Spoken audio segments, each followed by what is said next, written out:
चलिए सभी लोग बैठेंगे, दोनों हाथ ज्ञान मुद्रा में रखेंगे, आंखें बंद, कमर गर्दन एक सीध में, गहरा श्वास लेते हुए परमपिता परमेश्वर से प्रार्थना करते हुए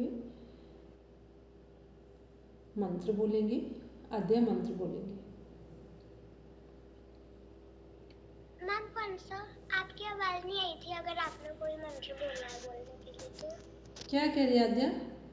मैम आपकी आवाज नहीं आई थी। अभी आ रही है आवाज मेरी? अभी आ हाँ रही है। चलिए मंत्र स्टार्ट करेंगे। ओम संगच्छध्वं संवदध्वं संवो मनांसि जानतां देवभागं यथा पूर्वे संजानाना उपासते। ओम स्वस्ति स्वस्ति स्वस्ति। Now rub your palms, touch your eyes, then open your eyes.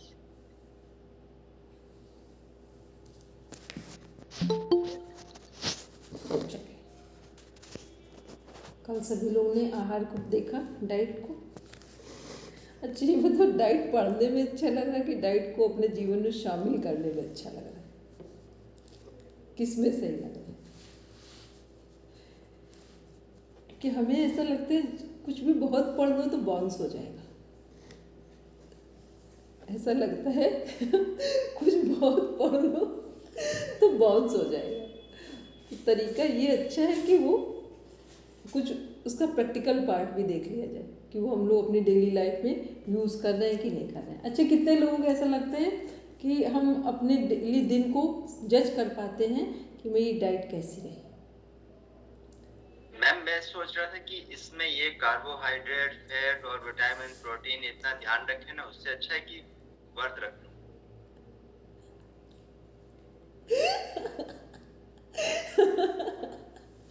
नहीं, सही बात है।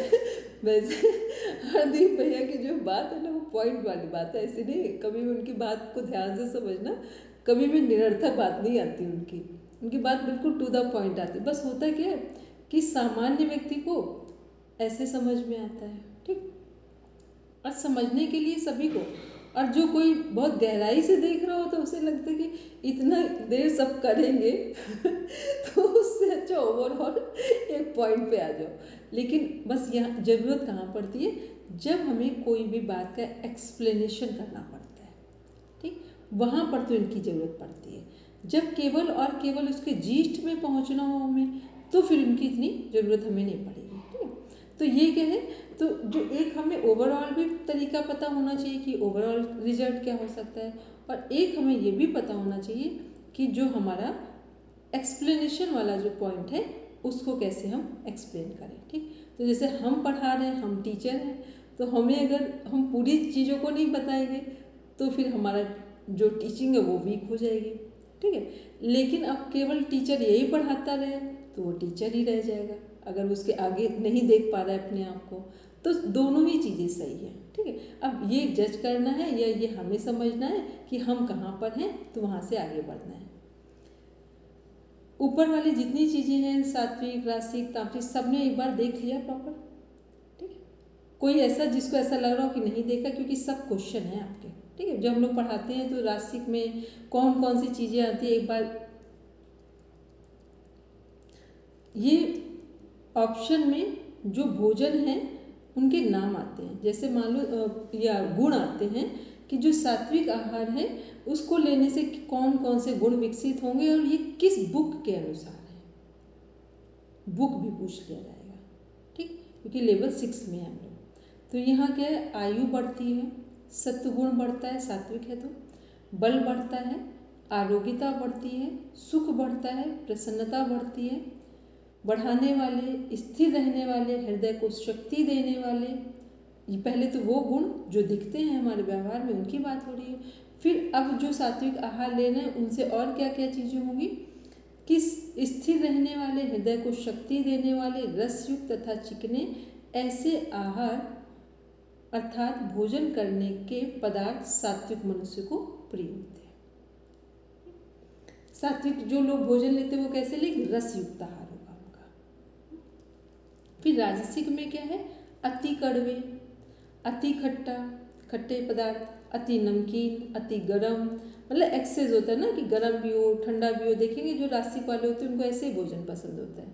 फिर अति तीखे, अति रूखे और अति दाहकारक आहार अर्थात भोजन के पदार्थ राजसी मनुष्य को या राजस मनुष्य को प्रिय होते हैं, जो कि दुख, शोक और रोग को देने वाले होते हैं।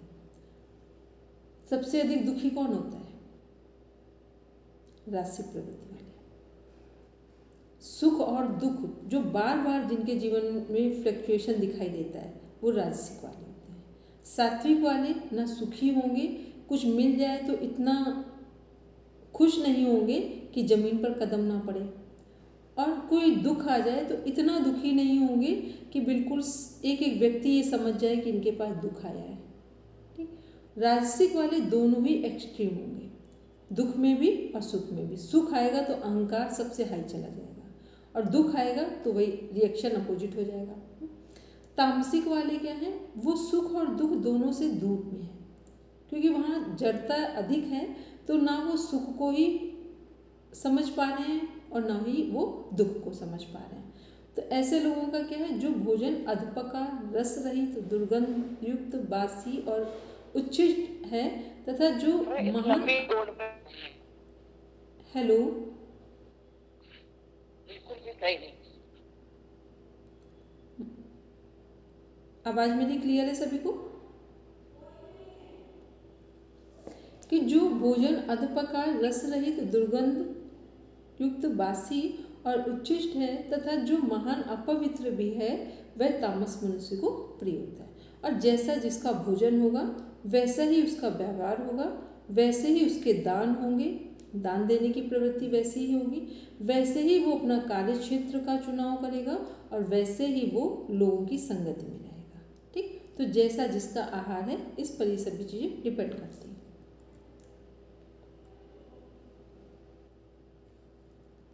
एक और कॉन्सेप्ट था जो आज हम डिस्कस भी कर रहे थे, ये है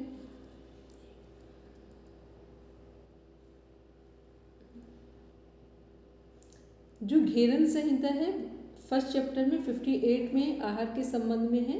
ये क्वेश्चन कम से कम 10 तरीके से पूछा जाता है, केवल एक ये 2 लाइन जो फर्स्ट चैप्टर 58 नंबर का श्लोक है उसका अर्थ दिया हुआ है कि सुस्निग्ध एवं मधुर तथा चतुर्थांश वर्जित विधि द्वारा प्रतिपादित एवं शिव को समर्पित जो आहार है उसे ही मिताहार कहते हैं। मतलब कैसा आहार? सुस्निग्ध हो, मधुर हो और जो चतुर्थ और भगवान शिव को समर्पित करके चतुर्थ जो भाग है उसको खाली छोड़ दें। और यही घेरन संहिता में जब बात कर रहे हैं वहाँ क्या बात हो रही है कि भोजन जो है वो वहाँ पे भी सुस्निग्ध मधुर की बात है, लेकिन वहाँ बताया जा रहा है कि भोजन हमें कितना लेना है? आधा पेट लेना है, मीन्स, और फिर 24% पानी के लिए, 24 वायु के लिए छोड़ना है।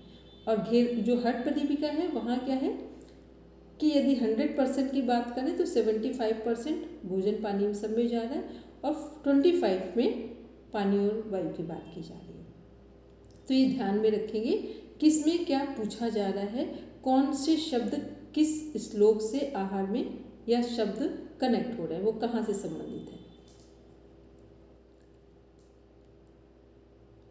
ये हम लोगों का किसका चार्ट है यहाँ पर? घेरन संहिता का। ये मतलब एक जो होता है ना स्टैटिस्टिकल जो एनालिसिस किया जाता है वो डिफाइन किया गया है यहाँ पर। चलो अच्छा, जो कार्बोहाइड्रेट कल हम लोगों ने पढ़ा था बस उसका एक केवल हम इसमें जो हेडिंग्स थी कार्बोहाइड्रेट के अंदर उनमें से कोई भी कुछ भी पॉइंट्स याद हो बस वो बोल देंगे, फिर आगे देखेंगे आज हम। कार्बोहाइड्रेट में हम लोगों ने कल जो उसका एक सब पार्ट था उसमें क्या क्या देखा था, बोलेंगे इसी में हम? कार्बोहाइड्रेट के क्लासिफिकेशन पढ़े थे, मोनोसैकेराइड, डाइसैकेराइड और पॉलीसैकेराइड। मोनोसैकेराइड में ग्लूकोज, फ्रक्टोज और ग्लैक्टोज, और डाइसैकेराइड में लैक्टोज, सुक्रोज, माल्टोज। और पॉलीसैकेराइड में ग्लाइकोजन, सेलुलोज और पैक्टिन। ठीक है, इसमें से बॉडी के लिए सबसे ज़्यादा यूजफुल कौन कौन से पॉइंट्स हैं?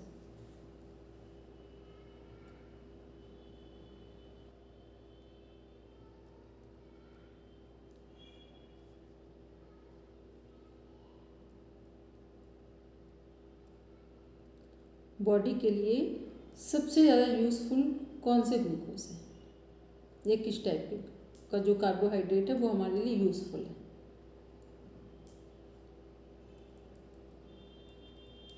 सभी को मेरी आवाज़ आ रही है? हाँ, बोलेंगे अंजू? अंजू, आपकी वॉइस क्लियर नहीं है मेरे पास।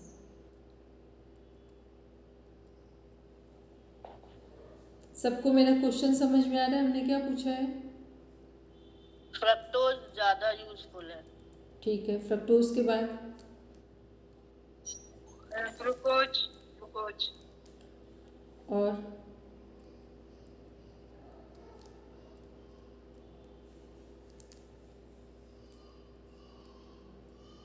इसको क्या करना है, ये एक बार ऊपर से हम बस दिखा दे रहे हैं, ठीक है? इसको नोट डाउन कर लेंगे। जो क्लासिफिकेशन है ऑफ कार्बोहाइड्रेट्स है, मोनोसेचुराइड्स में क्या क्या है, ये कार्बोहाइड्रेट के सबसे सरल रूप है, सबसे सरलतम तरीके से प्राप्त किया जाता है। उसमें से ग्लूकोज है सबसे पहले, जो जितने भी हम लोग भोज्य पदार्थ ले रहे हैं सब में मिल रहा है। फिर फ्रुक्टोज है, जितने हमारे फल हैं उनमें है। फिर गैलेक्टोज क्या है, ये शरीर में पाचन क्रिया के दौरान उत्पन्न होता है, जब भोजन पच रहा होता है उस टाइम पे। फिर डाइसेचुराइड्स जो हमारा कार्बोहाइड्रेट है, इसमें क्या है, ये कार्बोहाइड्रेट मोनोसेचुराइड्स की 2 इकाइयों से बने होते हैं। तो इसमें क्या है, लैक्टोज है जो दूध में मिल रहा है हमको, ठीक। फिर सुक्रोज है, इसलिए दूध में मोस्टली लोग क्या करते हैं आज भी कि चीनी नहीं मिलाते, क्योंकि ऑलरेडी उसका एक मीठापन नेचुरल है। फिर सुक्रोज में क्या है, गन्ने का शर्करा है जो बहुत यूज़फुल है, लेकिन कब ये यूज़फुल नहीं रहेगा? गन्ने का सुक्रोज जो है, शर्करा है, कब ये यूज़फुल नहीं रहेगा? बोलेंगे पढ़ना में? डायबिटिक वालों के लिए। जब वो चीनी की फॉर्म में कन्वर्ट हो जाए। वेरी गुड, जब वो चीनी के फॉर्म में कन्वर्ट किया जाएगा तब। जूस, रस पिएंगे गन्ने का जूस जो है तो भी आराम से डाइजेस्ट हो सकता है। गुड़ भी लेंगे, गुड़ भी इतना नुकसानदायक नहीं है, लेकिन जब चीनी लेंगे तो डायबिटिक पेशेंट नहीं, हेल्दी पेशेंट के लिए भी, जो हेल्दी लोग हैं, पेशेंट की बात नहीं करें, हेल्दी लोगों के लिए भी वो यूज़फुल नहीं है। फिर इसके बाद जो माल्टोज है, ये बहुत अच्छा है हम लोगों के लिए। क्यों है? क्योंकि यहाँ अंकुरित स्प्राउट्स की बात हो रही है, एक नया जीवन है। तो जहाँ नया जीवन है, उन चीज़ों को जब भोजन में लेंगे तो वो हमारे जो डेड सेल हैं उनको की क्षति को पूरा करके नए सेल को रीजनरेट करने में या नए सेल को जनरेट करने में बहुत फास्ट सपोर्ट करता है। इसके बाद देखते हैं पॉलीसेचुराइड्स क्या हैं। ये कॉम्प्लेक्स शुगर्स हैं जिनमें मोनोसेचुराइड्स अणुओं की इकाइयाँ होती हैं, जैसे ग्लाइकोजन। इसे पशु स्टार्च, एनिमल स्टार्च भी कहते हैं, क्योंकि ये पशुओं के में जमा होता है, कीकृत में जमा होता है। फिर सेल्यूलोज है, ये केवल पौधों में पाया जाता है तथा मनुष्यों में इसका पाचन नहीं होता है। इसके बाद नीचे देख रहे हैं पेक्टिन। ये क्या है? ये जो पेक्टिन में पके हुए फल में उपस्थित होता है, ये चीनी की उपस्थिति में जेली के कारण, जो हम लोग कल बात कर रहे थे, जो जैम वगैरह है, उनमें क्या है कि लग रहा है हमें, कभी भी आप देखेंगे, जो लोग खाते होंगे सबको पता होगा, हम सब लोग तो अगर उसको रखना भी पसंद नहीं करते, कई बार टेस्ट किया ना, वो इतना मीठा होता है, ये नहीं अच्छा है वो, लेकिन वो एक्सेस मीठा है। तो उसको जब आप बहुत ज़्यादा मीठी कोई चीज़ को लेंगे तो कई बार बॉडी एक्सेप्ट नहीं करती है उसको। तो ये क्या है, ये सब वो जैम है जिसमें लग तो रहा है कि एप्पल का है या अदर जो भी है, पाइन एप्पल का है, लेकिन उसमें जब डीप में जाएंगे तो उसमें क्या पड़ा हुआ है सबसे अधिक? उसमें किसकी मात्रा सबसे अधिक है? शुगर की। और शुगर में भी कौन से शुगर की? चीनी जो चीनी वाले शुगर की, ठीक। शुगर में भी गुड़ नहीं है, वहाँ चीनी है, इसलिए वो हार्मफुल है। तभी बच्चों का इस समय आपने कभी ध्यान दिया है? और चीनी अच्छा किसमें सबसे ज़्यादा मात्रा, एक्सेस चीनी कहाँ कहाँ फील करते हैं? एक जैम में, दूसरा bakery items. Very good, chocolates वगैरह कभी आप देखिए वो एक्सेस मीठी होती है। इस समय जो नई जनरेशन है बच्चों की, दांतों की समस्या आप ध्यान से देखो, शायद ही बहुत कम घरों में ऐसे बच्चे होंगे जिनके सभी दांत ठीक है। क्यों है? क्योंकि उन माता पिता को समझ नहीं आ रहा है, फिर वो नहीं समझ पा रहे हैं। वो क्या कर रहे हैं, बच्चों की बस डिमांड हो रही, बस उन्हें चॉकलेट। अब तो लोग, पहले हम लोगों के भारत में इतनी सारी मिठाइयाँ, लोग मिठाई लेकर आते थे, फ्रूट्स लेकर आते थे, ड्राई फ्रूट्स लेकर आते थे, कुछ नहीं होता था मूंगफली लेकर आते थे, ठीक। अब क्या चलने लगा है, अब हो गया है कि वो चॉकलेट्स आ रही हैं, टॉफ़ियाँ आ रही हैं, और उनमें जो शुगर है वो इतना हार्मफुल है कि बच्चों का दांतों से लेकर, जब वो दांतों को कमज़ोर कर सकते हैं बच्चों के, तो लिवर का क्या हाल होगा, ठीक। तो बच्चों में कौन सी दो समस्याएं बढ़ रही हैं छोटे बच्चों में? दांतों की और लिवर की, ठीक। लिवर क्या हो रहा है, या तो फैटी हो रहा है या तो डैमेज हो रहा है। तो ये सारी चीज़ें हम लोग देख रहे थे कार्बोहाइड्रेट के संदर्भ में। फिर हम लोगों ने कल ये भी बात की, अब इसका एक पूरा लास्ट में फाइनल चार्ट भी इसी में है कि किसको कितना, किस मात्रा में चीज़ों को, जो हमारे 6 कंपोनेंट्स हैं डाइट के, उन्हें इनटेक करना है। अब देखते हैं जो हमारा कार्बोहाइड्रेट के सोर्सेस क्या क्या हो सकते हैं। ये है हमारा कार्बोहाइड्रेट की प्राप्ति के समस्त स्रोत वनस्पति जगत में ही विद्यमान है। ये विभिन्न अनाजों, फलों, सब्जियों तथा अन्य भोज्य पदार्थों में भी विद्यमान रहता है। अनाजों में मुख्य रूप से गेहूं, चावल, मक्का, ज्वार, बाजरा, चना आदि में कार्बोहाइड्रेट का प्रचुर मात्रा में। फिर हमारे जो खजूर, अंगूर, केला, किशमिश, मुनक्का, सूखी खुबानी, ये सब हम लोगों ने कल देखा था। अंजीर जैसे फल भी कार्बोहाइड्रेट के अच्छे स्रोत हैं। अनाजों एवं फलों के अतिरिक्त अन्य कुछ पदार्थों में भी कार्बोहाइड्रेट पर्याप्त मात्रा में पाया जाता है। इस प्रकार के भोज्य पदार्थ हैं गुड़, शहद, अरारोट वाला हम देख नहीं पाते, एक बार हम इसको फिर देखने का प्रयास करें, और आप में से किसी को भी समझ में आ जाए तो आप लोग देख लेना, ठीक है, कि ये किस में आ रहा है। अरारोट कार्बोहाइड्रेट से कनेक्ट हो रहा है या नहीं हो रहा है, क्योंकि हम नहीं देख पाए थे इसको। तो गुड़, शहद, शीरा, शकरकंद, आलू आदि ये सब भी क्या हैं, ये सब भी हमारे कार्बोहाइड्रेट, इनमें भी पर्याप्त मात्रा में है। वैसे न्यूनाधिक मात्रा में कार्बोहाइड्रेट प्रायः सभी भोज्य पदार्थों में पाया जाता है। तो जब हमें भोज्य पदार्थों में ही कार्बोहाइड्रेट प्रॉपर मिल जा रहा है, तो फिर हमें अलग से लेने की ज़रूरत नहीं है, और ले भी तो फिर फ्रूट्स वाला ले लें, फलों वाला ले लें, तो क्या होगा, फिर वो डाइजेस्ट होने में सपोर्ट करेगा। फिर ये सब देखा था इसमें कि कितने, जो हमारा भोज्य पदार्थ है कार्बोहाइड्रेट, 100 ग्राम में जो अनाज में कितनी कैलोरी मिल रही है, तो इनको ये हम लोग ने कल देखा था। तो सबसे ज़्यादा हमको कार्बोहाइड्रेट मिल किससे रहा है? अनाज से। एक अनाज था और एक था हम लोगों का शक्कर, ठीक, और भी एक था, लेकिन वो इतना नहीं है, शक्कर सबसे अधिक है। तो समझ में आ गया कि क्या हार्मफुल है हमारे लिए, ठीक है, कैसे शक्कर हार्मफुल है, बोलेंगे रचना जी? मैम अरारोट कार्बोहाइड्रेट का बहुत रिच सोर्स है, ठीक है, ये मैंने तो फिर सही है, ठीक है। इसलिए क्योंकि जब तक हम देख ना लें तो हम ऐसे एक्सपर्ट टीचर नहीं है कि हम ज़बरदस्ती बता दें नहीं यस, ठीक है, जहाँ क्योंकि हर चीज़ हमारी कमांड में नहीं है, उसको हमने नहीं देखा था, ठीक है। चलिए, तो फिर ठीक है, वो तो अरारोट ही इसको समझ लें, क्योंकि हमने कल बताया था दूध में तो पड़ता है, पर वो उसका ज़्यादा क्या मतलब है वो हमें नहीं पता। तो ठीक है, अरारोट फिर राइट है वहाँ पर। तो ये हम लोग क्या देखें, जो अनाज है, दालें हैं, कंदमूल उन्हें कहा जाता है जो ज़मीन के अंदर से निकलती हैं चीज़ें, ठीक है। तो आलू हो गया, शकरकंद हो गया, फिर नट्स, तेल और बीज हो गए यहाँ पर, फिर शक्कर हो गया, साबूदाना हो गया, गुड़ हो गया। गुड़ में जो कार्बोहाइड्रेट है, तो सभी को पता है गुड़ की मात्रा बहुत थोड़ी ली जाती है, ठीक, गुड़ की मात्रा बहुत थोड़ी ली जाती है।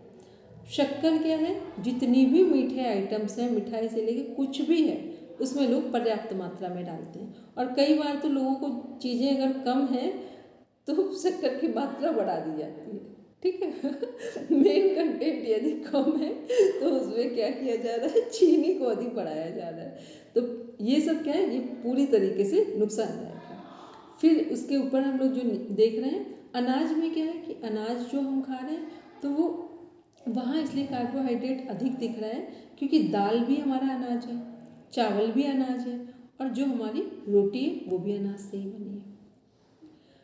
कल हम लोग ने बात की थी, और हाँ, साबूदाना के संदर्भ में कल हमने कहा था कि व्रत में जितने भी सही जगह आप कभी फास्टिंग का पूरा वो देखेंगे, क्या बोलते हैं, चार्ट देखेंगे, वहाँ पर साबूदाना को मना किया जाता है क्योंकि उसमें इतना कार्बोहाइड्रेट है। और व्रत में क्या होता है, कार्बोहाइड्रेट, प्रोटीन और फैट्स को अवॉइड किया जाता है अगर व्रत रखना है, क्योंकि वो हमारी बॉडी की क्लिनजिंग कर रहा है। व्रत क्यों रख रहा है? वेट बढ़ाने के लिए तो रख नहीं रहे, तब तो इनकी ज़रूरत है, अदरवाइज इसकी नो नीड। तो ये हम लोग ने कार्बोहाइड्रेट के संदर्भ में देखा। आज देखते हैं हम लोग आगे थोड़ा सा। अब देखते हैं कार्बोहाइड्रेट का पाचन शुरू कहाँ से होता है?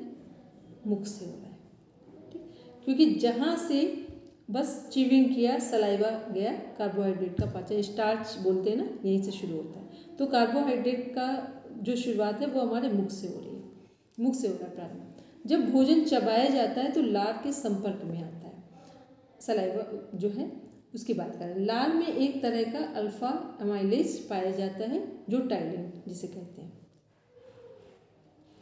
फिर टाइलिन क्या कर रहा है? क्रिया से स्टार्च, टाइलिन क्रिया से स्टार्च का परिवर्तन हो रहा है, डेक्स्ट्रिन तथा माल्टोज में हो जाता है। पके हुए भोज्य पदार्थों पर यह क्रिया अधिक अच्छी तरह से होती है क्योंकि पकाने की क्रिया में परिणाम स्वरूप स्टार्च कोशिकाओं की भित्तियाँ फट जाती हैं और इन पर एंजाइम की क्रिया शीघ्रता से होने लगती है। आप इतना डीप में कुछ ध्यान में नहीं रखेंगे क्योंकि आप कोई इसके मास्टर नहीं होने जा रहे हैं। आपको केवल इतना याद रखना है कि कार्बोहाइड्रेट का पाचन कहाँ से स्टार्ट होता है? मुख से होता है, इतना ध्यान में रखना है। फिर क्या है, ये पूरा एक नीचे का सभी को पता है डाइजेस्टिव सिस्टम की प्रोसेसिंग क्या है। मुख हो गया, दांत, जीभ, सलाइवा के साथ, फिर इसोफेगस आहार नाल जो हमारी है, फिर स्टमक हो गया। स्टमक के बाद भोजन कहाँ जाएगा? छोटी आंत, बड़ी आंत, फिर रेक्टम, एनस, ठीक।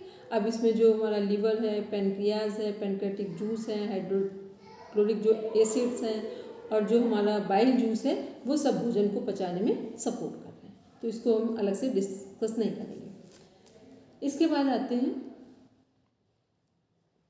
कार्बोहाइड्रेट के कुछ रूप जो पच नहीं सकते हैं, जैसे सेल्यूलोज आदि व्यर्थ पदार्थों के साथ उत्सर्जित कर दिए जाते हैं। ऊपर हम लोगों ने क्या देखा? पाचन की प्रमुख क्रिया कहाँ होती? छोटी आंत में, सभी को पता है।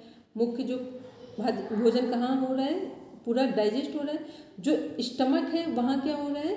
वहाँ पर भोजन जो अपने अपने फॉर्म में कन्वर्ट हो, मतलब कन्वर्ट किया जा रहा, मीन्स हमने एक साथ भोजन ग्रहण किया है, लेकिन वहाँ जाकर प्रोटीन अलग हो जाएगा, कार्बोहाइड्रेट अलग होगा और फैट अलग होगा, मिनरल्स अलग होंगे। छोटी आंत में क्या हो रहा है? एब्जॉर्प्शन का काम हो रहा है, अवशोषण का काम हो रहा है कि वहाँ सारी चीज़ें अलग हो गई। अब छोटी आंत जो है हमारी, वो भोजन को का अवशोषण करेगी, मतलब भोजन के एसेंस को पूरी बॉडी तक पहुँचाया जाएगा। फिर बड़ी आंत में क्या हो रहा है? जो भोजन के अभी भी कुछ पोषक तत्व बच गए हैं छोटी आंत में, जिनको अवशोषित नहीं किया है, वो बड़ी आंत में पहुंच गए। वहाँ कुछ हमारे मिनरल्स हैं, पानी है जो वाटर है, वो सबका अवशोषण अब कहाँ होगा? बड़ी आंत में हो जाएगा। उसके बाद भोजन का जो अवशिष्ट पदार्थ है, वेस्ट मटेरियल है, वो रेक्टम में पहुँचा दिया जाएगा। फिर टाइम के अकॉर्डिंग जैसी हमारी दिनचर्या है, रूटीन है, फिर हम फ्रेश होने के लिए सुबह जाएंगे तो एनएस पार्ट से स्टूल हमारा बाहर हो जाएगा। अब ये सब डिपेंड करता है कि हमारा भोजन कैसे हमने चबाया था, कैसे पचाया है। यदि सही तरह से चबाया है, सही तरीके से पचाया है और सही समय पर हमारे शरीर से भोजन बाहर निकला है, तो एनाटॉमी फिजियोलॉजी के टर्म में कह सकते हैं कि भोजन हमने सही ग्रहण किया है, जिसमें gut to brain connection proper working कर रहा है।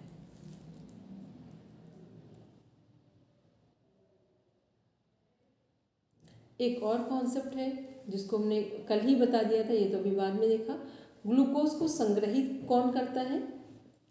लिवर। यदि अधिक हमने ग्लूकोज हमें मिल गया है तो लिवर उसे रख लेगा अपने पास। जब बॉडी बहुत थकी होगी, हमें नीड होगी, तो ग्लूकोज ग्लाइकोजन के फॉर्म में फिर कन्वर्ट होगा और हमें एनर्जी देकर जो ग्लूकोज है वो लिवर से कम हो जाएगा, रिड्यूस हो जाएगा।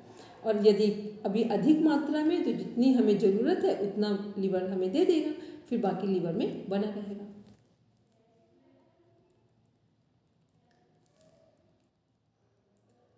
अब एक बार रचना जी बस कंटिन्यूटी में पढ़ते जाएंगे कार्बोहाइड्रेट के कार्य। कार्बोहाइड्रेट के कार्य। ऊर्जा प्रदान करना। कार्बोहाइड्रेट का शरीर में सबसे अधिक महत्वपूर्ण कार्य शरीर को विभिन्न कार्यों के लिए आवश्यक ऊर्जा देना है। प्रोटीन एवं वसा की बचत में सहायक। भोजन में ग्रहण किया गया कार्बोहाइड्रेट शरीर में संग्रहित प्रोटीन व वसा की बचत में भी सहायक है। कैल्शियम के अवशोषण में सहायक। लैक्टोज शरीर में कैल्शियम के अवशोषण में सहायक होता है। पाचन संस्थान को स्वस्थ बनाना। सेल्यूलोज नामक कार्बोहाइड्रेट हमारे शरीर में से व्यर्थ पदार्थों अर्थात मल के विसर्जन में सहायक होते हैं। कार्बोहाइड्रेट की कमी। विभिन्न भोज्य पदार्थों में कार्बोहाइड्रेट की समुचित मात्रा विद्यमान होने के कारण सामान्य रूप से हमारे आहार में इसकी कमी नहीं हुआ करती। कार्बोहाइड्रेट से शरीर मुख्य रूप ऊर्जा ग्रहण करता है। कमी होने की स्थिति में शरीर का वजन घटने लगता है तथा त्वचा में झुर्रियां पड़ने लगती है। व्यक्ति दुर्बलता महसूस करने लगता है तथा चेहरे से चमक भी कम होने लगती है। कार्बोहाइड्रेट की अधिकता। सामान्य से अधिक मात्रा में कार्बोहाइड्रेट के परिणाम स्वरूप मोटापा ओबेसिटी हो जाता है। वास्तव में जब शरीर में सामान्य से अधिक मात्रा में कार्बोहाइड्रेट एकत्र हो जाता है तो वसा तंतुओं एडिपोज टिश्यू के रूप में बदल जाता है। परिणाम स्वरूप वजन में वृद्धि हो जाती है। शरीर की चुस्ती कम होने के कारण व्यक्ति साधारण परिश्रम से ही थक जाता है। इस स्थिति में मस्तिष्क की क्रियाशील तथा मांसपेशियों की कार्यक्षमता घट जाती मस्तिष्क की है। क्रियाशीलता होगा यहाँ पे। क्रियाशीलता तथा मांसपेशियों की कार्यक्षमता घट जाती है। इस स्थिति में व्यक्ति को अपने दैनिक आहार में से कार्बोहाइड्रेट की मात्रा को घटाकर नियमित रूप से व्यायाम करना चाहिए। ठीक है, तो ये तो सिंपल हो गया ना, सभी को समझ में आ गया क्योंकि इतनी हम लोग बात कर चुके हैं, चर्चा कर चुके हैं। अब पढ़ेंगे प्रोटीन के बारे में पढ़ेंगे। प्रोटीन। प्रोटीन सभी लिविंग टिश्यूज प्लांट्स और एनिमल्स में मौजूद होते हैं। पानी के बाद प्रोटीन हमारे शरीर का सबसे प्रमुख घटक कंपोनेंट है।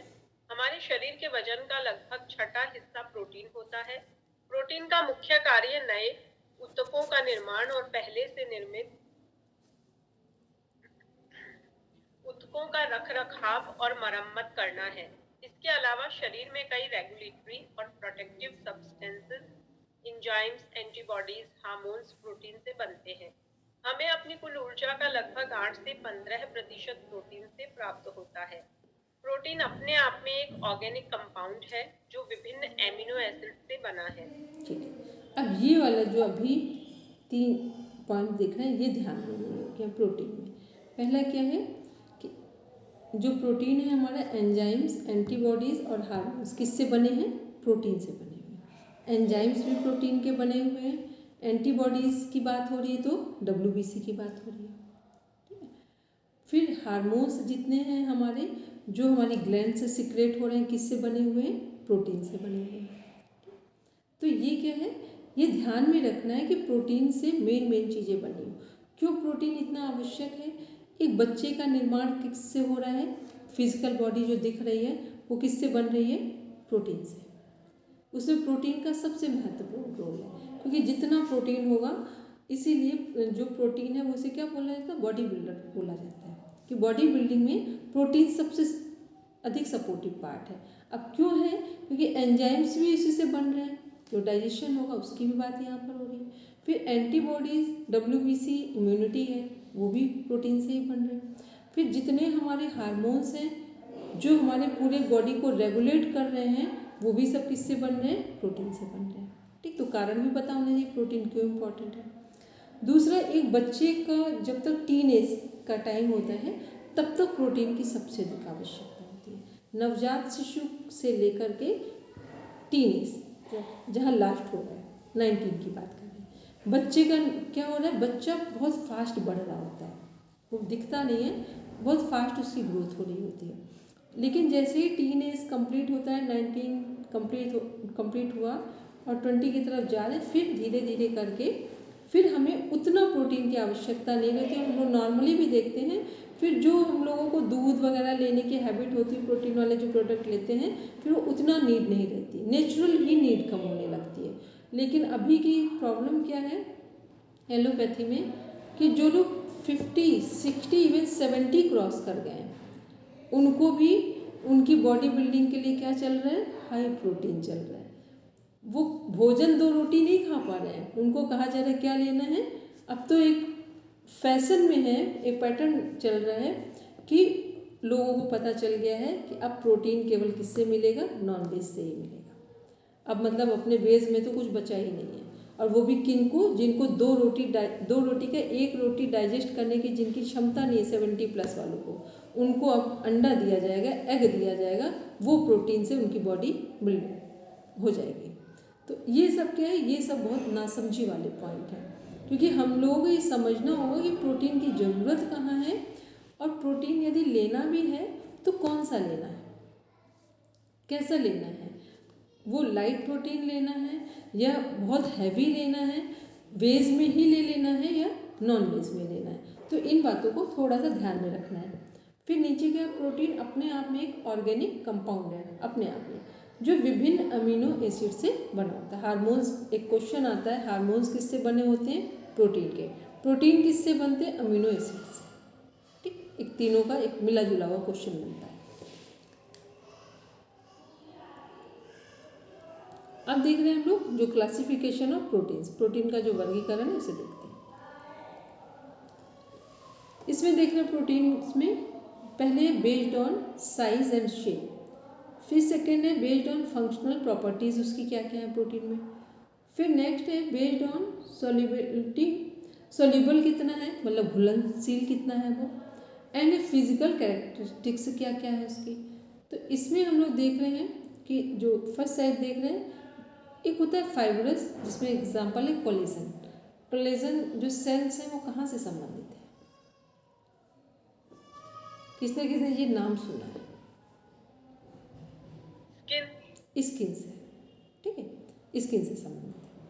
फिर नेक्स्ट है नीचे ग्लोब्यूलर, ये किससे संबंधित है, वर्ड बोलेंगे सीमा में।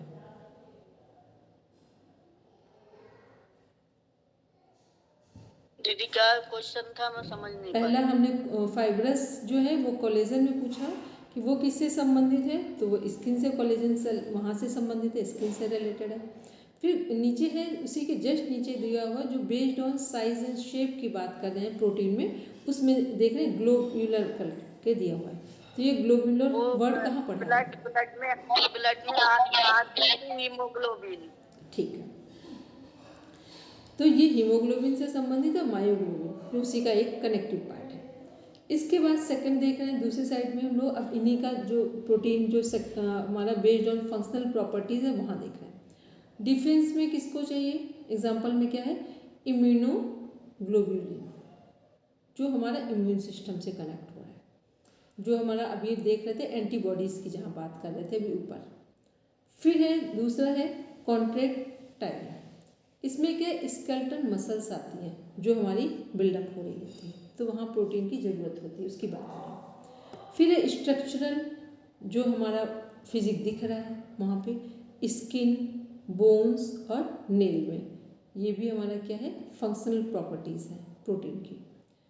फिर है एंजाइम्स, अभी हम लोग ऑलरेडी ऊपर पढ़ चुके हैं। फिर है हार्मोन्स, तो ये क्या है, ये इसकी फंक्शनल प्रॉपर्टीज़ है। पहले प्रोटीन का एक साइज और शेप देख रहे हैं, फिर फंक्शन देख रहे हैं, वो प्रॉपर्टीज़ क्या क्या हो सकती हैं, फिर इसकी फिजिकल कैरेक्टरिस्टिक्स देखते हैं। नेक्स्ट आते हैं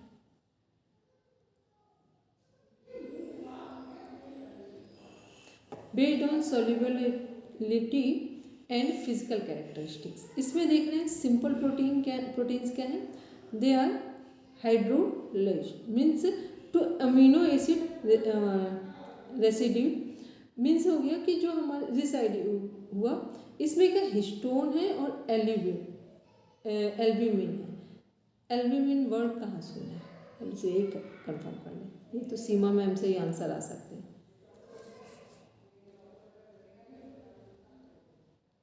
दीदी क्या क्वेश्चन था, जो एल्ब्यूमिन है ये किससे संबंधित है, ये कहाँ सुना है हमने? ये एग का येलो पार्ट होता है। नहीं, अपने शरीर में कहाँ है, अपने शरीर में किससे संबंधित होगा? और किसी का जिसको अपना अपना माइंड यूज करना हो सब यूज कर लीजिए, ठीक। प्रोटीन में होगा। प्रोटीन के तो बारे में पढ़ ही रहे हैं, ये उसकी कैरेक्टरिस्टिक्स ही पढ़ रहे हैं, ये कैरेक्टरिस्टिक्स ही पढ़ रहे हैं प्रोटीन की। फिर है हमारा कंजुगेटेड, जो हमारा प्रोटीन्स है उसमें क्या क्या चीज़ है। They in addition to amino acid contain a non protein group. फिर है हमारा prosthetic group in their structure. इसमें क्या है, न्यूरोप्रोटीन है, फिर है एक केमोप्रोटीन है, फिर है हमारा न्यूक्लियोप्रोटीन है। इतना डीप में नहीं जाएंगे, ठीक है, क्योंकि इतना डीप में आप लोगों का बॉल्स हो जाएगा। फिर उसका एक नीचे थर्ड पार्ट है डिराइव प्रोटीन्स है। They are form from native proteins by adding heat, जो गर्म करके यूज़ किया जा रहा है उसकी बात हो रही है। तो यहाँ पर हम सिंपल सा जो सबसे ऊपर हमने देखा था प्रोटीन के बारे में, उसको एक बार देख लेते हैं।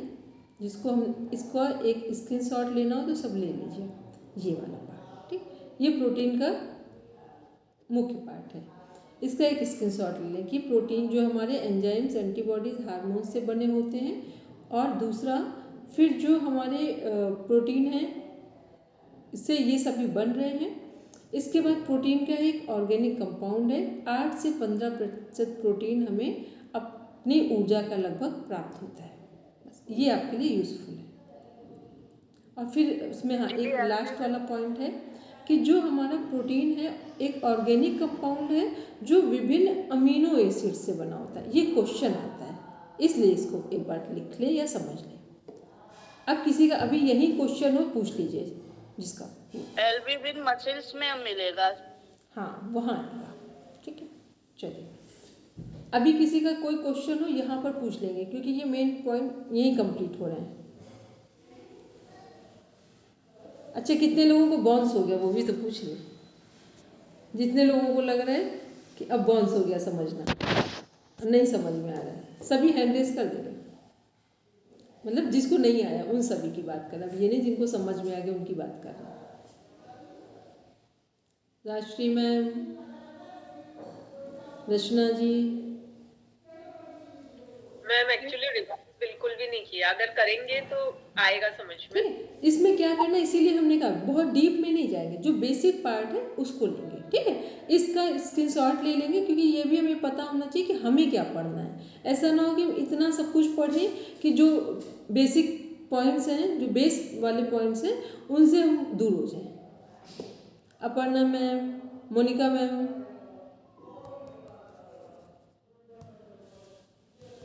सबको मेरी आवाज़ पहुंच रही है?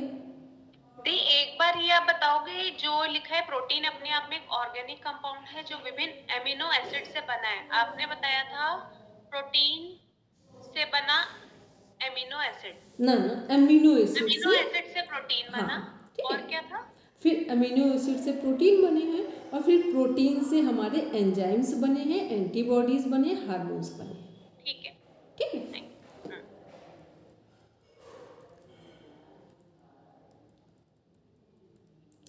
अब सोर्सेज एक बार देख लेते हैं, पढ़ेंगे रचना जी। भोजन में प्रोटीन एनिमल और प्लांट सोर्सेज दोनों से प्राप्त होता है। पशु प्लांट प्रोटीन का उपयोग कर अपने शरीर के अनुरूप बना लेता है। मनुष्य, पशु एवं वनस्पति दोनों माध्यम से प्रोटीन का उपयोग करता है। एनिमल प्रोटीन हमारे शरीर के अधिक समान होता है, अतः एनिमल सोर्सेज से प्राप्त प्रोटीन अधिक उपयोगी होता है, जैसे मांस, मछली, अंडा, पक्षी, दूध, पनीर आदि। कुछ प्लांट प्रोटीन भी हमारे शरीर के लिए बहुत उपयोगी होता है, जैसे सोयाबीन, सूखे मेवे, मूंगफली आदि। फल एवं सब्जियों का प्रोटीन अत्यंत निम्न कोटि का होता है। ठीक है, सबसे ज़्यादा कहाँ से हमें प्रोटीन मिल रहा है, सोर्सेज देखेंगे। जो हमारा एनिमल प्रोटीन है वो हमारे शरीर के अधिक समान होता है, अतः एनिमल सोर्सेज से प्राप्त प्रोटीन अधिक उपयोगी है। मांस, मछली, अंडा, पक्षी, ठीक है, वहाँ तक तो ठीक है। तो हम लोगों के लिए क्या सही है, दूध और पनीर। और आयुर्वेद में कहा जाता है पनीर और मावे को भी जहर कहा जाता है, पॉइजन बोला जाता है। और सच भी, कभी आप पनीर खाइए, लोगों को लगता है ना पनीर पचता कितनी देर में है, ठीक है। सबसे ज़्यादा इसमें से जो प्रोटीन यूज़फुल है वो दूध है। और वो भी कौन सा दूध, वो उसमें भैंस का भी हो तो चल जाएगा, लेकिन गाय का दूध क्या है, बहुत जल्दी डाइजेस्ट होता है। तो अब ये है, ये सब वाली चीज़ें क्या है जो हम लोग पढ़ रहे हैं वहाँ पर डिस्कस की गई है। अब इसको हम लोग चूज़ करेंगे अपने अनुसार, जिसको जो सुटेबल हो वो चूज़ करेंगे। इसमें किसी का कोई कंपल्सन नहीं है कि यही करना है। फिर एक कुछ प्लांट प्रोटीन भी हमारे शरीर के लिए बहुत उपयोगी होते हैं, जैसे सोयाबीन, सूखे मेवे, मूंगफली आदि। सोयाबीन का भी जो प्रोटीन है ये भी बहुत हैवी है, ठीक। बहुत सारे लोग तो इसको कुछ गलत गलत शब्दों में यूज़ करते हैं, ठीक। लेकिन इसमें से जो मूंगफली का प्रोटीन है वो यूज़फुल है। मूंगफली का जो ऑयल है उसे आप ठंड के समय यूज़ करें तो जो घी से हमें चीज़ें मिलती हैं वही मूंगफली के ऑयल से मिलती हैं, ठीक। सूखे मेवे हो गए, तो ये सब ये सारे प्रोटीन अच्छे हैं। लेकिन नॉनवेज से तो सोयाबीन का भी ठीक है, ठीक है, वो यहाँ पर ठीक है। और इन सब में एक नाम नहीं दिया है, जो सबसे रिच प्रोटीन है रागी। रागी का प्रोटीन सबसे रिच प्रोटीन है और वो डाइजेस्ट होने में भी बहुत प्रॉब्लम नहीं करता है, ठीक। तो इसीलिए जो हमारे 5 जो हमारे मिलेट्स हैं, श्री धान्य जिन्हें बोलते हैं, उसमें से एक रागी भी है, ठीक है, कि वो हमारे शरीर में प्रॉपर प्रोटीन की मात्रा को पूरा करता है, पचने में भी ठीक है। और उसका प्रोटीन क्या है कि खाने में अधिक लगेगा, लेकिन जो उसका जितना हमें एसेंस चाहिए वो उतना ही होगा जितना हमारी बॉडी को चाहिए, ठीक है। जैसे हमारी बॉडी को मान लो हमें डेली चाहिए 10 ग्राम प्रोटीन चाहिए, तो हमें उतना मिल रहा है। अभी क्या हो रहा है, हमें पता ही नहीं, हमने सोयाबीन की सब्जी खा ली, प्रोटीन कितना मिल गया हमको, 90 ग्राम मिल गया, जाकर चाहिए था 10 ग्राम। ऐसे ही हम लोग कार्बोहाइड्रेट में गलती कर रहे हैं। हमें लग रहा है हमने 2 रोटी खाई है, वहाँ ये 2 रोटी मैटर नहीं कर रहा है, वहाँ हमें कार्बोहाइड्रेट कितना मिला। और उसी की जगह हमने 2 रोटी की जगह हमने 4 रोटियों से भी अधिक हमने मिलेट्स ले लिया जिसमें कार्बोहाइड्रेट था। वहाँ क्या हुआ कि वो प्रोटीन, वो जो कार्बोहाइड्रेट है वो हमें 7 से 8 ग्राम मिला। मात्रा अधिक दिख रही है, मतलब बाहर से भोजन अधिक दिख रहा है, लेकिन उसका जो एसेंस निकल के आ रहा है वो मात्रा कम है। बाहर से भोजन कम दिख रहा है, जो चाहिए हमको वो चाहिए कम और मिल अधिक रहा है इसमें से हमें उसकी जो मात्रा है। तो इन बातों को जब हम लोग समझना शुरू करेंगे तो भोजन में सुधार कर के भोजन को भी एज अ मेडिसिन हम लोग यूज़ कर सकते हैं। और जितने हमारे ये हैं ड्राई फ्रूट्स हैं, इन सबको जब हम भिगो कर लेंगे तो ये प्रोटीन फिर यूज़फुल होगा, क्योंकि जब तक हम भिगो कर ड्राई फ्रूट्स नहीं लेते हैं तब तक वहाँ पर जो उनका क्या बोलते हैं, जिससे एसिड बनने की संभावना बढ़ जाती है, ठीक है। कई बार लोग बादाम खा रहे हैं, काजू खा रहे हैं, इतना फास्ट एसिड बढ़ा देता है, पित्त बढ़ाता है कि हमें बाहर से पता ही नहीं चल रहा। तो इनको भिगो दिया या रोस्ट कर लिया, दोनों ही फॉर्म में यूज़फुल है।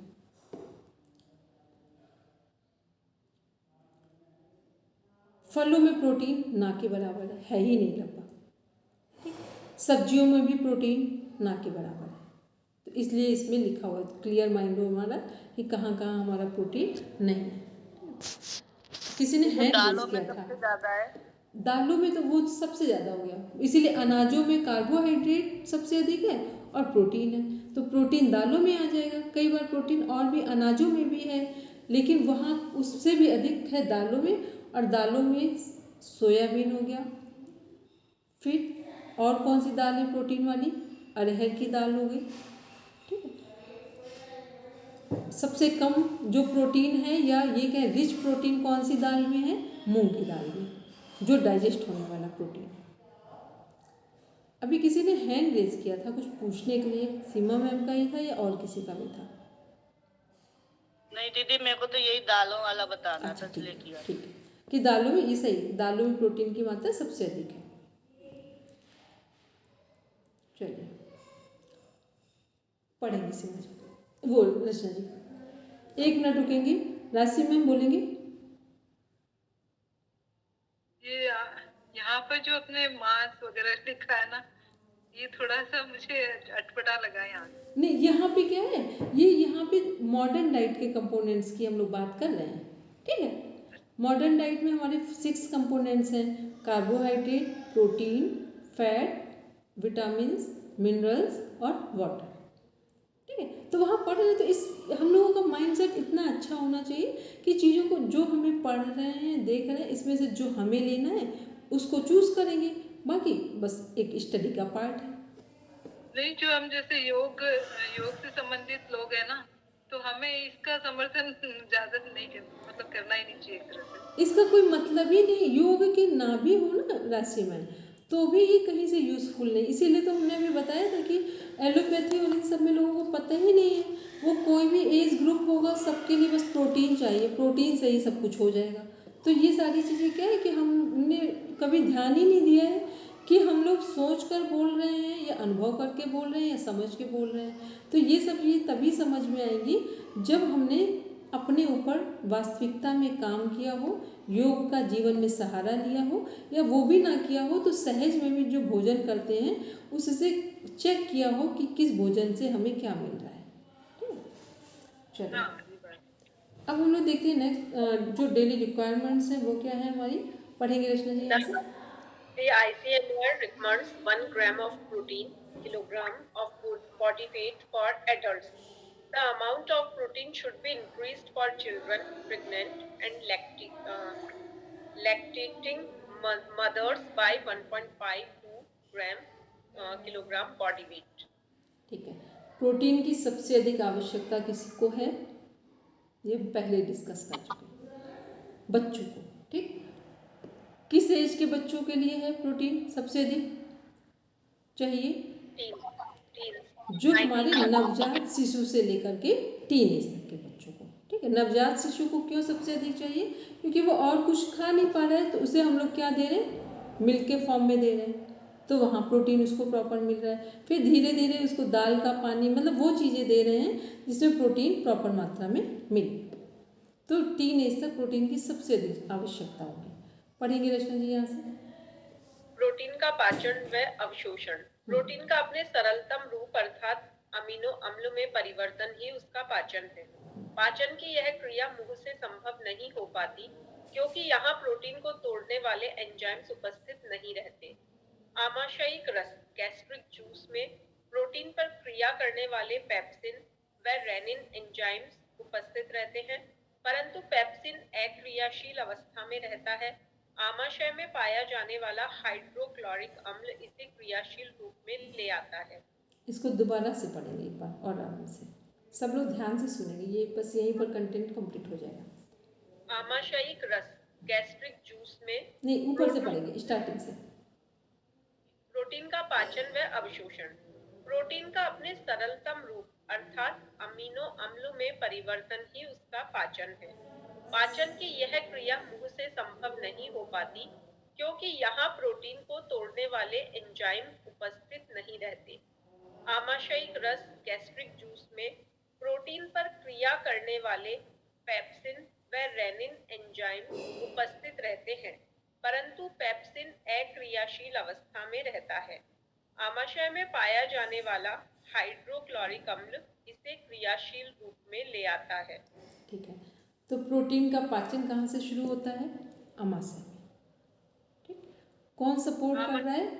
हाइड्रोक्लोरिक। हाँ, ठीक है, और सपोर्ट कौन कर रहा है? हाइड्रोक्लोरिक जो एसिड है, अम्ल है, वो प्रोटीन को पेप्टोन में कन्वर्ट करने की में सपोर्ट कर रहा है। अब देखते हैं नीचे। ड्यूटेनम के रस में ट्रिप्सिनोजन तथा काइमोट्रिप्सिनोजन एंजाइम निष्क्रिय अवस्था में पाए जाते हैं। छोटी आंत से निकलने वाला एंट्रोकाइनेज एंजाइम इन पर क्रिया कर उन्हें अपने क्रियाशील रूप ट्रिप्सिन व काइमोट्रिप्सिन में बदल देते हैं। प्रोटीन पर इन दोनों की क्रिया होती है, परिणाम स्वरूप पॉलीपेप्टाइड व पेप्टाइड प्राप्त होते हैं। ऊपर हम लोग देख रहे थे रेनिन एंजाइम जो है हमारा दूध पर क्रिया करके उसके प्रोटीन केसीन को जमा करता है। पेप्सिन की क्रिया से अपघटित होकर प्रोटीन पेप्टोन व पेप्टाइड में बदल जाता है। ये वाली लाइन जितने लोग नेट जेआरएफ के लिए तैयारी कर रहे हैं प्रॉपर एक स्क्रीनशॉट ले लें। बहुत इम्पॉर्टेंट क्वेश्चन है। ये सारे क्वेश्चन कम से कम इसी लाइन में 10 से अधिक क्वेश्चन डिज़ाइन हो चुके हैं कि रेनिन, उसमें दूध में कौन सा एंजाइम मिलता है, रेनिन। फिर जो प्रोटीन है वो केसिन है, वो कहाँ जमा होता है, वो किससे संबंधित है, दूध में जमा होगा। जो रेनिन एंजाइम दूध पर क्रिया करेगा एंजाइम, तो क्या होगा, प्रोटीन केसिन को जमा देता है, प्रोटीन जो है वो केसिन को जमा देता है। फिर पेप्सिन की क्रिया से अपघटित होकर टूटकर, मतलब प्रोटीन पेप्टॉन व पेप्टाइड में बदल जाता है। तो एक क्वेश्चन आता है, प्रोटीन किस में टूटकर बदलेगा, तो प्रोटीन पेप्टॉन में टूटकर बदलेगा या पेप्टाइड जो है उसमें बदलेगा। ठीक है, तो केसिन और रेनिन कहाँ से संबंधित है, दूध, मिल्क प्रोडक्ट में। केसिन और रेनिन किससे संबंधित है, मिल्क प्रोडक्ट से संबंधित है। किस में कन्वर्ट होगा, पेप्सिन की क्रिया में अपघटित होगा। कन्वर्ट किस में होगा, पेप्टॉन पेप्टाइड में कन्वर्ट होगा। ठीक, तो बड़े वैसे शब्द हैं, इसलिए एक बार लिखे, जैसे आंखों से निकल जाते हैं ना, देखते देखते भी वो चीज़ें माइंड में चली जाती हैं। डिओडिनम किसका पार्ट है, स्मॉल इंटेस्टाइन। ठीक है, स्मॉल। इसमें क्या हो रहा है, प्रोटीन पर इन दोनों की क्रिया होती है, परिणाम स्वरूप पॉलीपेप्टाइड व पेप्टाइड प्राप्त होते हैं। तो ऊपर वाली लाइन को कंप्लीट करेंगे। डिओडिनम के रस में ट्रिप्सिनोजन तथा काइमोट्रिप्सिनोजन एंजाइम निष्क्रिय अवस्था में पाए जाते हैं। छोटी आंत से निकलने वाला एंट्रोकाइनेज एंजाइम इन पर क्रिया करके उन्हें अपने क्रियाशील रूप ट्रिप्सिन व काइमोट्रिप्सिन में बदल देते हैं। ये आपको ज़रूरत नहीं है। लास्ट वाला पार्ट देखते हैं। अंत में आंतों में पाए जाने वाले इरेप्सिन एंजाइम की क्रिया से प्रोटीन अमीनो अम्ल में परिवर्तित हो जाते हैं, जिससे प्रोटीन अवशोषित कर रक्त प्रवाह में पहुंच जाता है। रक्त में, ब्लड में प्रोटीन कब पहुंचेगा, बस इसका आंसर देना है सभी को। ब्लड में प्रोटीन कैसे पहुंचेगा,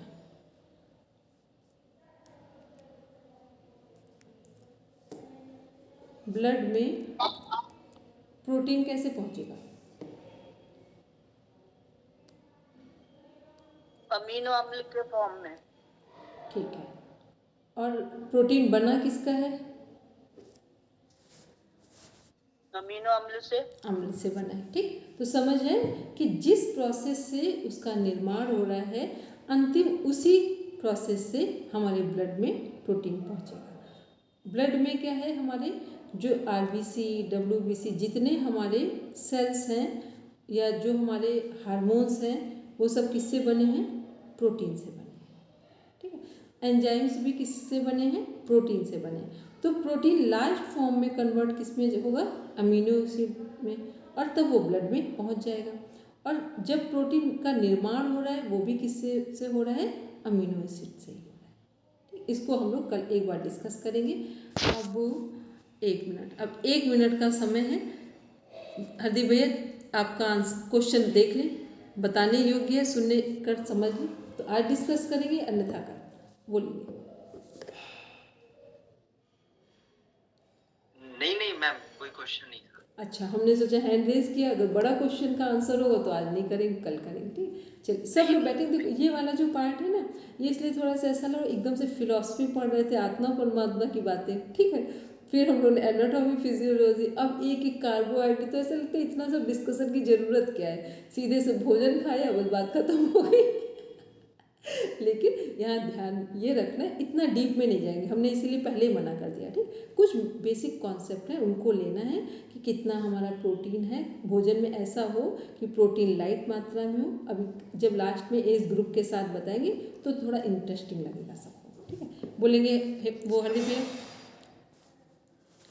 मैम वैसे एक रिक्वेस्ट थी आज से सर से, जो हम सुनेंगे तो मैं ये सोच रहा था कि जैसे ना क्वेश्चन पेपर बनेगा तो 100 नंबर्स का मिक्स करके हमारा शुरू से लेके एंड तक, जिसमें प्रैक्टिकल वगैरह जो भी है आप दे देंगे, तो हमें पता लग जाएगा कि हम कितनी तैयारी है और क्या क्या हम पढ़ सकते हैं। तो हम ऑलरेडी उसको पढ़ेंगे, नहीं तो ऐसे हम बोर होते रहेंगे, मैम कुछ भी नहीं होएगा और सब चीजें बाउंस हो रही हैं। तो मैम वो जो सीख रहे हैं ना, वो भी वो मतलब डिमोरलाइज कर रहा है। ठीक, अब पहले एक बात सबके लिए है जो मेरी बात को ध्यान से सुनेंगे। ठीक, अब 1 मिनट लेंगे, जिसको लगता हो लीव करना हो जस्ट लीव कर सकते हैं। ठीक, कि जो हमारा सिलेबस है उसको प्रॉपर रीड करेंगे। यदि एक दिन भी आपने सिलेबस के अकॉर्डिंग आंसर रिप्लाई नहीं किया तो ये बाउंस होने वाली स्थिति बन जाएगी। और डेली यदि सिलेबस अपना देख रहे हैं, बाउंस होने की स्थिति नहीं बनेगी, आप प्रॉपर कनेक्ट रहेंगे। ठीक, पहला काम तो ये करना है। आज का होमवर्क है, जो सेकेंड यूनिट है उसको सब 1 वर्ड में डिफाइन कर देंगे, तो आपका जितना बाउंस होने वाली स्थिति है आज ही आपकी मैनेज हो जाएगी। ठीक है, कल शाम क्लास से पहले जो सेकेंड यूनिट है उसको टू द पॉइंट डिस्कस कर देंगे। ठीक, जो पूछा जा रहा है बस उतना बताएंगे। आप कल देखेंगे, अच्छा फील करेंगे। ठीक है, ताकि ये वाली डाइजेस्ट हो जाएगी यूनिट, ये ज़्यादा बड़ी नहीं है। ठीक है, चलिए अब हम सब लोग बैठते हैं शांति पाठ के लिए।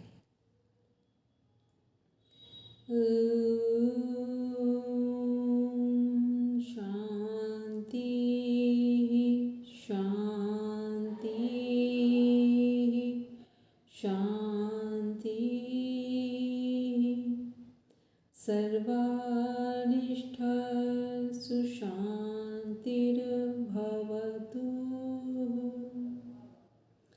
Now review palm. Touch your eyes. Then open your eyes. चलिए, सभी को प्रणाम, शुभ रात्रि। और सब लोग मन से पढ़ेंगे, कोई बाउंस नहीं होने देंगे। ठीक है, चलिए सबको प्रणाम, बाय। प्रणाम मैम।